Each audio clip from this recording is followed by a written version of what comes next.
नमस्कार दर्शक बंधु सुना और रूपा दर को नहीं एबे आसला एक बड़ खबर।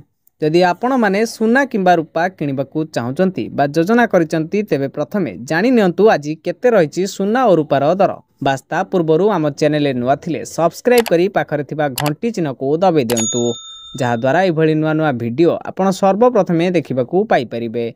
तेबे चलंतु डेर न करी वीडियोटी को स्टार्ट करिबा। आज भारतीय बजार में 24 क्यारेट सुनार मूल्य 10 ग्राम पिछा 1,14,440 टंका रही।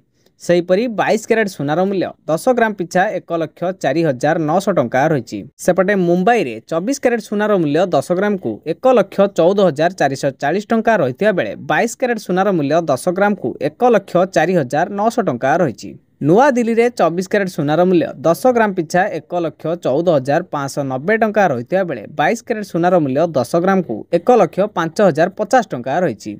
दक्षिण भारतर प्रमुख सहर चेन्नई में 24 क्यारेट सुनार मूल्य 10 ग्राम को 1,14,660 टंका रही बेले 22 क्यारेट सुनार मूल्य 10 ग्राम को 1,05,100 टंका रही। पूर्व भारतर प्रमुख सहर कोलकाता रे यथाक्रमे 24 क्यारेट और 22 क्यारेट सुनार मूल्य 10 ग्राम को 1,14,440 टंका और 1,04,900 टंका रही। सेहीपरि ओडिशार राजधानी भुवनेश्वर रे 24 क्यारेट सुनार मूल्य 10 ग्राम पिछा 1,14,440 टंका रही बेले 22 क्यारेट सुनार मूल्य 10 ग्राम पिछा 1,04,900 टंका रही। अन्यपटे रूपा मूल्य किलो पिछा 1,40,000 टंका रही। तेबे दर्शक बंधु यह संपूर्ण डिटेल्स आपण माने भिडियो जानिबाकू पाइले।